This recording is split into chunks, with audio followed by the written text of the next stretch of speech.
Ako po si Lieutenant Colonel Robert Bitita, member po ng OPC 41-2000. So, ang ikikwento ko po sa inyo ay yung na war stories, yung na-assign na ako ng armor units. So, ito ay nangyari noong 2012. Ako po ay executive officer ng 2nd Mechanized Infantry Battalion na ang aming station ng aming batalyon is nasa Barangay Kabingi ng Dato Saudi Apatuan, Maguindanao. So, ikwento ko lang kunti bakit nagsimula yung gulo na yon noong 2012. So, kung inyo pong matatandaan na yung 2008 or 2009, nagkaroon po ng gulo dito sa parte ng Maguindanao, ng Lanao, at ng Sarangani dahil nagkaroon ng problema yung naging unconstitutional yung MUA AD. So, dahil doon, nagkaroon ng mga gulo. Then, isa sa mga naging parte ng gulo na yon is si Commander Umbracato. So, na dating membro ng MILF. So, after nung gulo na yon, binuo niya ang grupo na Bangsamoro Islamic Freedom Fighter or BIFF. So, yung BIFF is considered na naging lawless, naging terrorist dahil yung sa kanilang mga violenting ginagawa dito sa parte ng Mindanao. May mga pagpasabog sila kung saan at may mga pinapatay sila. At inaatake ng mga bayan or barangay. So, noong taong 2012, yung bayan ng Dato Onsay sa Maguindanao, yung Dato Onsay, is in between siya ng Salbo o ng Dato Saudi Apatuan at ng Sharif Agwak. So, nasa gitna yung Dato Onsay. So, siya ay national. Ito ang pinangyarihan ng gulo o yung i-share ko sa inyo na war stories ko is nasa along National Highway. So from Cotabato City going to Isulan, Sultan Kudarat. So madadaanan po yung Dato Onsay. Madadaanan din po yung Dato Saudi Apatuan at yung Sharif Agwak. So yung highway na yan is naging part siya ng tinatawag namin na SPMS box. Kasi yung SPMS box is parang visible kasi siya sa mapa, naka-depict siya sa mapa. Na kung titingnan mo, yung kalsada from Salbo ng Dato Saudi Apatuan at papunta ng Pagatin ng Dato Salibo, then iikot siya ng Mamasapano at babalik ka ng Sharif Agwak. Kaya naging SPMS box. So, ang S is Salbo, Pagatin, Mamasapano, and yung Sharif Agwak. So, yung highway na yan na parang square, yan yung tinatawag namin na SPMS box. So, during that time, hindi naman medyo itong terrain dito sa yung ng National Highway, hindi naman siya patag na patag. So, medyo rolling terrain naman siya.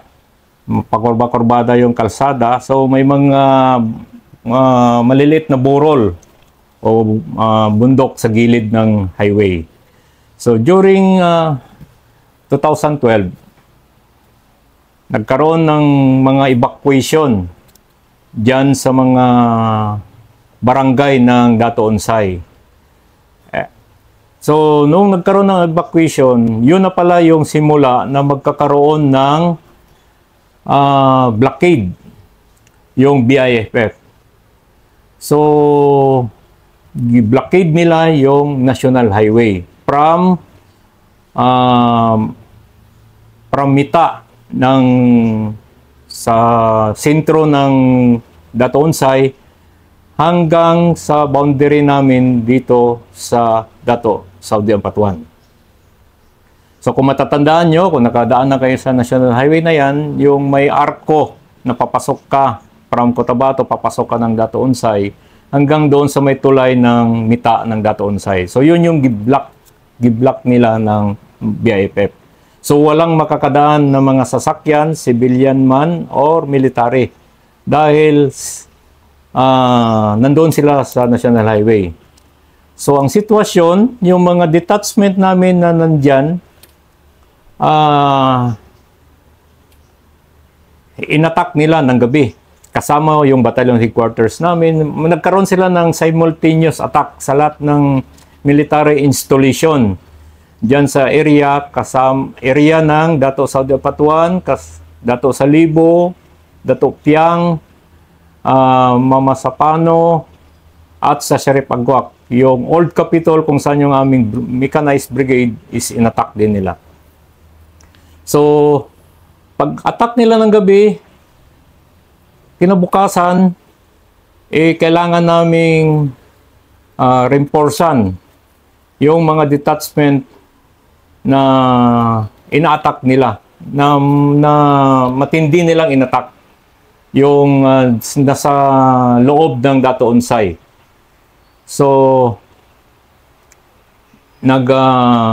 punta kami doon sa mga detachment, nagdala kami ng pagkain, ng tubig, ng bala.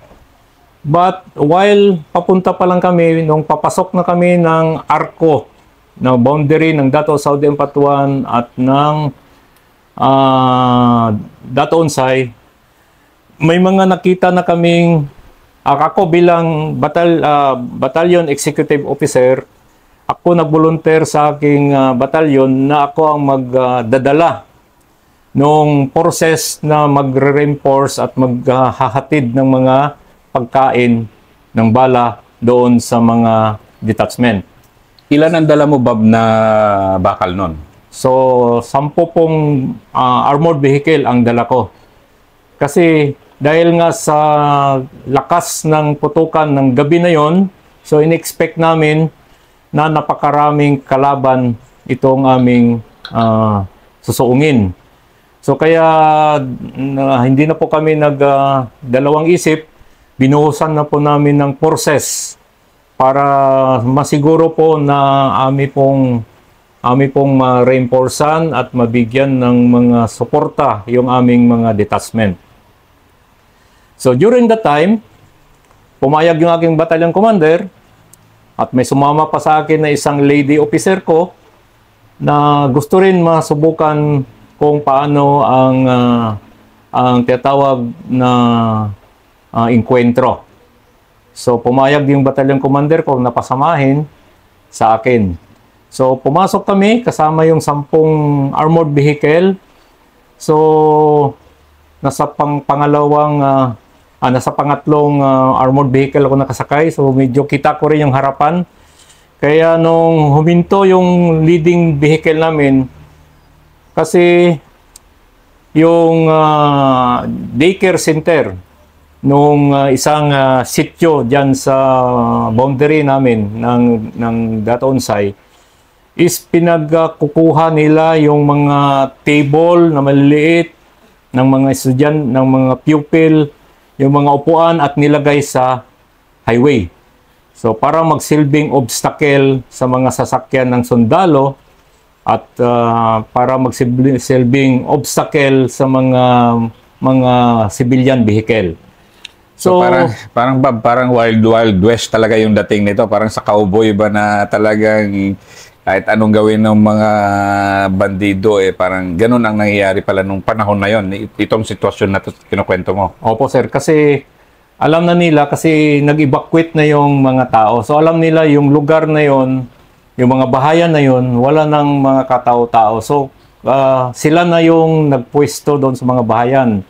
So, kaya yung mga, kung ano yung pwede nilang mailagay para maging obstacle doon sa kalsada, inilagay nila. To include yung maliliit na parang kubo, kinarga nila doon sa gitna para hindi makapasok yung mga military na vehicle or mga tangke namin.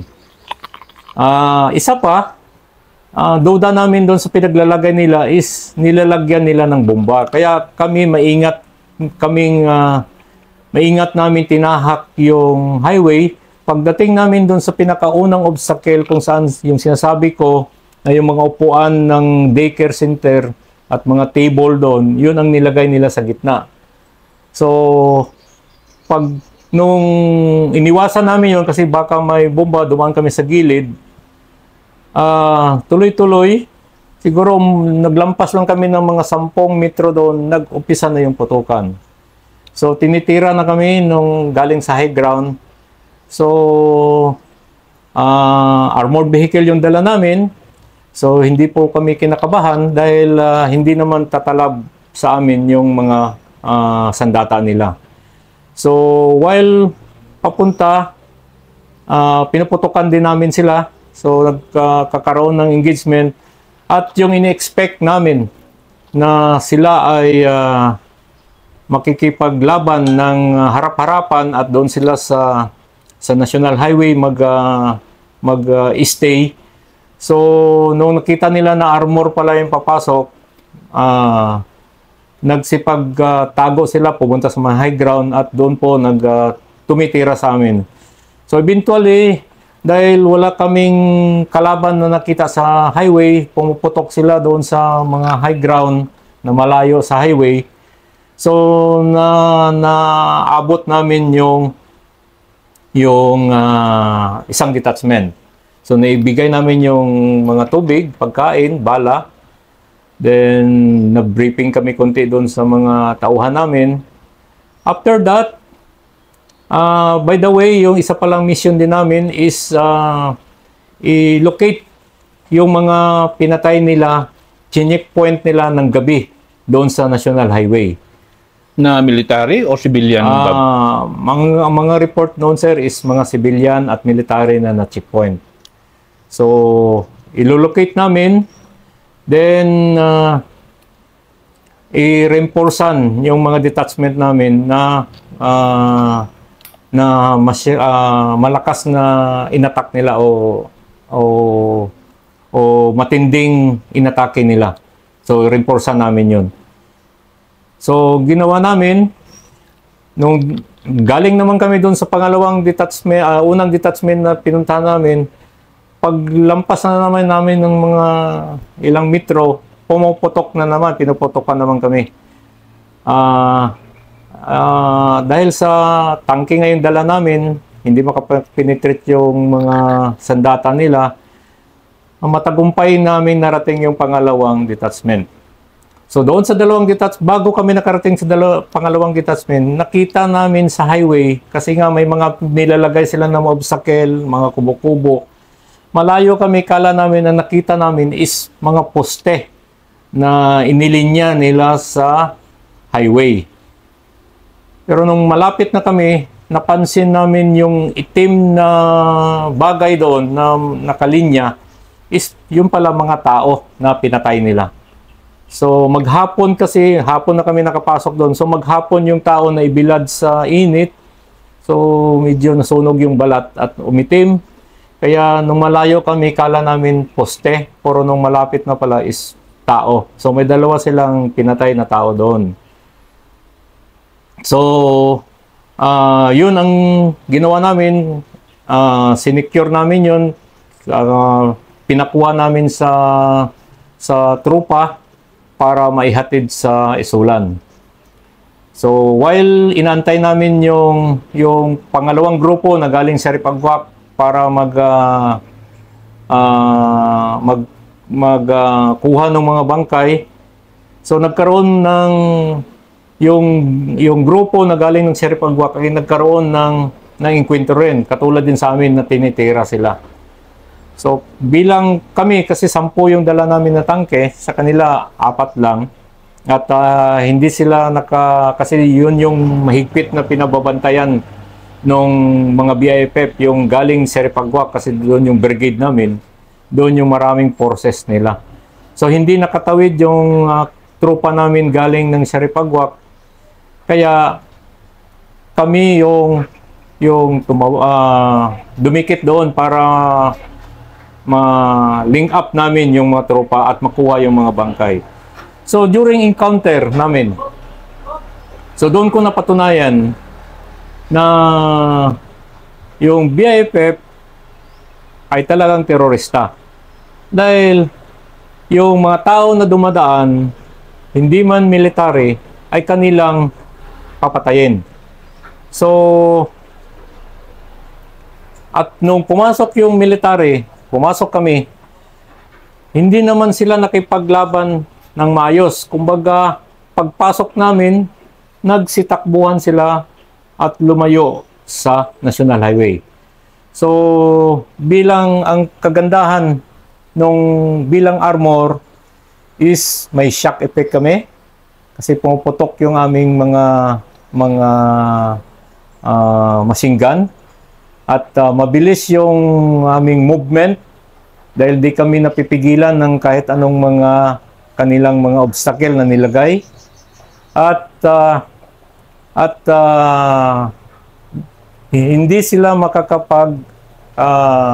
makapag-ambos dahil nga sa dami ng tangke at alanganin sila makipag-away na gamit ng kanilang mga firearms. So, kasi Bob dito, di ba, ang alam ng publiko kasi ma-imagine nila yung nangyari nga sa SAP, di ba, na infantry yon, talagang pumasok sa SPMS box sa Mamasapano na walang kapuwersa, walang kwan, di ba? Walang tangke, wala lahat. Kaya talagang kinain sila ng buhay talaga. Ano ba yung paki-explain mo nga yung power na-explain mo na ng kaunti, pero paki-explain mo nga bakit itong SPMS box o itong area mo ngayon ay tank country talaga, mechanized infantry talaga yung kailangan. Bakit iyon yung kailangan sa ganitong lugar? Ang lugar kasi, dito sa SPMS box, nandito kasi yung halos yung grupo ng mga BIFF. At yung mastery ng terrain. Kaya kung infantry, yung regular troops yung papasok, kaya nilang paglalaroan dahil iikot-ikot lang sila sa mga kanal, iikot-ikot sila doon sa mga lugar kasi master nila yung area. Kaya medyo alanganin, katulad nung nangyari sa SAP 44, na alanganin dahil unang-una yung taktika din nila is yung magpipintikasi sila. So hindi mo ang kalaban mo una-una sa harap lang, maya-maya may kalaban ka na sa gilid, may kalaban ka na sa likod. So madali yung reinforcement sa kanila dahil nasa isang area lang sila at master nila yung area. Kabisado nila yung area. So pagka may barilan at alam nila yung kalaban is gobyerno, so nagre-reinforce kung saan-saan galing yung kanilang mga grupo. So kaya mahirap kung regular troops lang yung papasok. Kaya naging effective yung mechanized dito, yung sasabi natin na may mga tangke. Kami bilang mechanized unit, may tangke kami, may tao kami. Naging effective kami sa isang area, lalo dito sa SPMS box. Dahil kahit kabisado nilang ay yung terrain, kahit napapaikutan nila kami, dahil yung firepower namin hindi nila matumbasan at yung protection namin hindi rin nila makayang lusutan. So protected kami at yung firepower namin malalakas. Kaya pagka mechanize yung o armor yung nagiging pumapasok na sa area, hindi sila tumatagal ng laban. Umaatras sila, then lumalayo at pupunta at nag-separate way sila o nag-scattered o nag-hiwa-hiwalay. So, yun ang ginagawa nila. Kaya naging effective kami dito sa area dahil nga sila na nako-contain namin, sila is nalalagasan namin ng mga tauhan nila at nag-aalangan, takot sila sa makipag-away sa mechanize. Yun po yung na-observe ko dito sa area. Kaya pagka pumapasok kami bilang mechanize, malayo pa at kung nalalaman nila na mechanize na yung malayo pa, umaatras na yung mga kalaban dito. Bob, nabanggit mo kanina na dito rin talaga nabinyagan si Major Buklat, isa sa mga female warriors na napasabak sa di ba, sa Marawi. Okay. Tinga ikwento mo nga yung, di ba, yung nakasama mo siya, sinama mo siya, and then yun ikaw nag-guide sa kanya sa mga buhay-buhay sa di ba, sa unang encounter na yun. Yeah. Yung naikwento ko kanina na nag-volunteer ako sa aking battalion commander na ako mag-lead nung tropa na papasok doon sa magre-reinforce at magdadala ng mga support doon sa aming mga detachment. So, nung nalaman ni Lieutenant Buklat noon na papasok ako, nag-volunteer din siya na sasama. So, nag-ask permission ako sa aking battalion commander kung pwede, kasi nagbo-volunteer siya kung pwede siya isama. So, pumayag naman yung battalion commander ko na isama siya. Situate lang na isi-safety ko siya. So, ang ginawa ko, ang instruction ko sa kanya, never ka magbaba ng armored vehicle. Kasi ako bilang executive officer ng batalyon, ay situate na i-inspect ko yung mga tropa namin sa ground. Kaya iniisip ko baka bababa din ito si Lieutenant Buklat. Juby Buklat, isang female officer. So, pagpunta ko doon sa unang detachment, kasi doon ko rin siya pinasakay sa sa kabilang armor vehicle ko siya pinasakay. Nung dumating kami sa unang detachment, bumaba ako para makausap yung detachment commander. Maya-maya, paglingon ko, nandoon pala si Lieutenant Juby Buklat. Sabi ko, Buk, bakit ka bumaba? Delikado. Umakyat ka. Sabi niya, Sir, bumaba din kasi kayo. Sabi ko, okay, ako bababa dahil nga, kakausapin ako. Pero ikaw, sabi ko, huwag ka bababa kasi delikado. May mga putukan pa. Actually, may mga pa-snipe pa isa-isa lang doon sa area. Lalo doon sa binabaan namin, nag-i-snipe pa rin yung kalaban. Kaya sabi ko sa kanya, Buk, Juby, sabi ko, alam ko kung paano ang diskarte sa ganitong ikaw, first time mo ito sabi ko, first time mo na sabak, first time mo na karoon ng mga ganitong enkwentro dito, nga sumabay ka talaga. Pero dahil malakas ang loob, sige sir, mag-ingat lang ako. So, hinayaan ko na lang siya. Kasi malakas loob niya Hindi siya ninenervyos. Wala, parang okay lang sa kanya. Sa tingin ko, parang okay lang sa kanya. Titingnan ko siya. Okay lang. Wala siyang kaba. So, sabi ko, pag sinabi kong balik ka kasi pagka nagkaroon na ng putukan na malalakas to, ibig sabihin, dumikit na yung kalaban sa atin. So, okay naman siya. So, sa pangalawang detachment din, ganun din ginawa niya, bumaba. May time na doon sa pangalawang detachment, yung pag-snipe sa amin medyo malapit. sa kalsada tumama. Kaya nung tumakbo ako sa tangke, takbo rin siya sa kanyang tangke. So at least nakita niya yung galaw, kita niya kung paano yung actual na nagkaroon ng actual na engagement o potokan o enkwentro sa ground. Then pangatlong, yung nag-link up na kami doon sa trupa ng galing Sharipagwak. So bumaba na naman ako kasi hinanap ko yung platoon sergeant, company commander doon sa kabila kasi para may instructionan na yung mga bangkay na nakita namin doon sa highway is ito yung location. By the way, 3 bangkay yung nakita namin kasi maliban doon sa 2 na naunang binanggit ko, mayroon pang bangkay na nakasuot pa ng helmet yung pinatay. Pero wala na yung motor, kinuha na yung motor. Pero yung namatay is may helmet pa during the time na kinuha siya namin para dalhin sa punerarya. So, kasi for the public ba, minsan kasi naano sila na dito sa area mo, for the information of everybody, nandito ako ngayon. Ito, interview nito ay nasa halos ground zero ako ng conflict ng Maguindanao dito. Nasa location ako ngayon. And then, dito kasi, ako nadaanan ko noon na yung medyo, parang mura yung buhay. Dito ako minsan eh.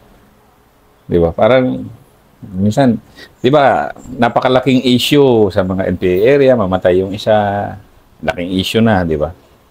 Pero dito, kung minsan sa pagkakwento mo, na checkpoint, pinatay, hindi lang naman yun. Marami pa. Ano sa iyo yung parang ganun na impression mo na, di ba, batalyong commander ka dito ngayon. Then, basta ganito ng mundo eh. Ako nga dito ngayon, pag alis ko dito, hindi ako pwedeng dapat, secure ka. Hindi ka pwedeng, hindi secure pagdaan mo ng highway. Pero sa lugar na to, nandito ka ngayon as a commander and yun, nadaanan mo, how many years ago pa, yung encounter na yun. Paano ba yung buhay dito? Bakit may violence dito? Bakit ang daming kalaban? Bakit ang daling pumatay? Bakit andito tayo na military na yung puwersa natin nandito talaga? And ikaw na naman ngayon itong center ito ngayon, di ba? This is year 2025. Ang sitwasyon kasi dito sa area, una, yung lugar kasi, may mga lugar na remote siya, mahirap pasukin. Especially yung nasa marshland. And yung gumagawa kasi ng yung mga parang patayan dito, papatay dito, ang kanilang tatakbuhan at alam kasi nila safe sila is yung marshland area. Kumbaga yung Ligwasan Marsh. Kaya parang malakas ang loob nila pag tumira sila dito, bumabaril, tatakbo sila doon kasi alam nila hindi sila kayang habulin ng military at ng mga pulis. Dahil nga limitation natin yung nandoon sa Ligwasan Marsh. Although ngayon, dahil nga makabagong panahon naman tayo, sa military, hindi na limitation yung Ligwasan Marsh. Naaabot namin siya. Kaya compare noon yung sinasabi namin na 2012, ngayon, pwede ka na makabiyahe-biyahe dito sa national highway natin ang kahit ng 10 oras na gabi. So, ako, ma-assure ko naman dito sa area ko na nakakadaan naman ng mga tao dito kahit alas 12 ng gabi, alauna ng madaling araw. Dahil nga yung tinataguan ng mga gumagawa ng violente is naaabot na rin ng pulis at ng military. Subalit, dahil nga sa area na dami pa rin naglilipana ng mga yung mga loose firearms na totally hindi pa rin namin nakukuha sa ground is parang sabi natin madali yung buhay o dali silang kumitil ng buhay dahil nga sa tools of violence na nandyan sa kanila. So kaya nga yung isang programa namin ngayon na lahat ng tools of violence na nandyan sa mga community, in-encourage namin ang mga local government unit, yung mga local barangay officials na i-hand over at i-turn over sa police o sa military. Which is unti-unti namang nagagawa. Unlike dati, na yung mga 2012, 2001, halos hindi mo mapapasurrender yung mga lost firearms na yan. Kaya noon parang ang dali mag-armas ng mga civilian na umaanib sa BIFF. Kaya magtataka ka, bakit ang dami nilang firearms, dami nilang mga armas. Dahil ang lost firearms noon, halos hindi siya nakokontrol. Ang dami nasa area. Ngayon, dahil nga sa programa ng gobyerno na tuloy-tuloy na pag-dismantle ng mga private armed groups, pag-confiscate ng mga lost firearms, ang ground zero natin unti-unting nagkakaroon ng katahimikan. Hindi naman 100% na sabi natin tahimik na. Kasi hanggang ngayon, mayroon pa rin man kaming mga operations na ginagawa. Pero compare sa mga 10 years ago, malaki na yung kaibahan. Malaki na yung pagbabago ng Maguindanao. Kaya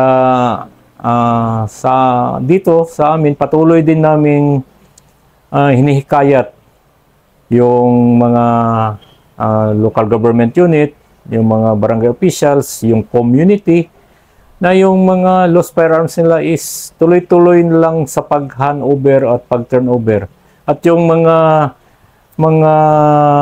kamag-anak nila na mga naliligaw ng landas, umaanib sa mga teroristang grupo, ay unti-unti nilang in-encourage, which is naging effective na yung community ang ginamit natin para mapa-handover yung o magsusurrender yung mga member ng mga teroristang grupo.